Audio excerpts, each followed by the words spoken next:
হ্যাঁ, কি হারভেস্ট করলে তুমি? এগুলো কি? পেয়ারা খেতে খেতে। আচ্ছা, লেবু একটা নেওয়া হয়েছে, দুটো পেয়ারা নেওয়া হয়েছে।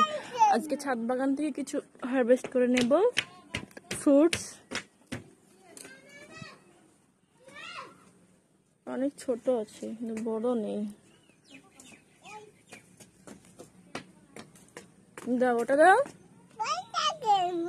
হ্যাঁ হ্যাঁ, এখানে রেখে দাও, দুটো দুটো এখানে রেখে দাও। মৌসুমী লেবুর এবার ভীষণ বড় সাইজ হয়েছে।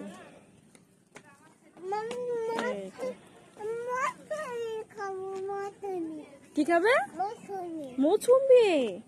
মৌসুমী গুলো বড় হোক, বড় হোক, তারপরে তো খাবে।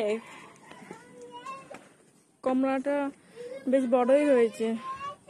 ম্যান্ডারিন, এটা অত বেশি বড় সাইজের হবে না, তবু বেশ অনেকটাই বড় হয়েছে।